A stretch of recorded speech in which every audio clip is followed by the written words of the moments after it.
Hello, thanks for joining me, astrologer Patrick Arundell, for your astrological overview for week commencing the 5th of September.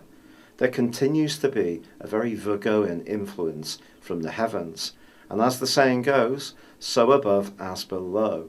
So we're being asked to grapple with the nitty-gritty of things, to be more precise and discriminating, and anything to do with work, health, fitness, diet, are all things that we can be much more engaged by. But the ruler of Virgo is of course Mercury, and that's tracking backwards through to the 22nd of September. So we can't rush anything, we can't take shortcuts, because if we do, we could get caught out. And there is one particular aspect this week between the Sun and Mars which can actually see us being a bit hastier in our approach.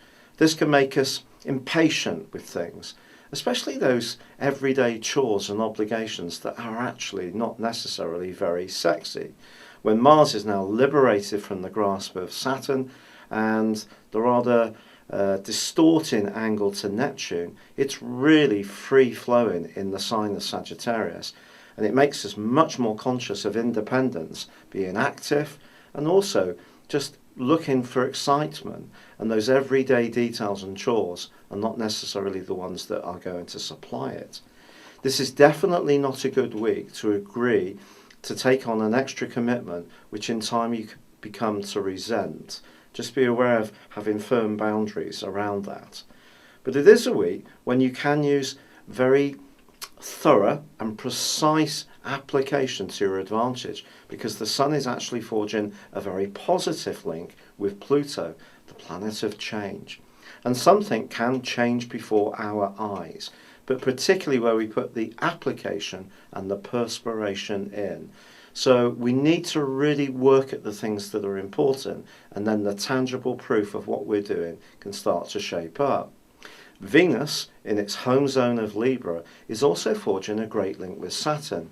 If you're lucky enough to be engaging with someone who's an advice giver, and the relationship or rapport between you is good, this can be a time that gives you a lot of confidence.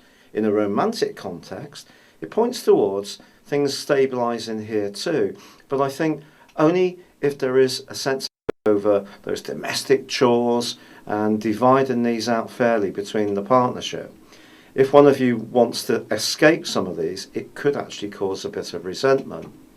The quarter moon, which occurs on Friday, is going to be an echo of the square between Mars and the Sun. It's emphasising the same zones. Again, there can be a bit of a clash between what we should do and what we really want to do, and we need to work our way through this as elegantly as we can.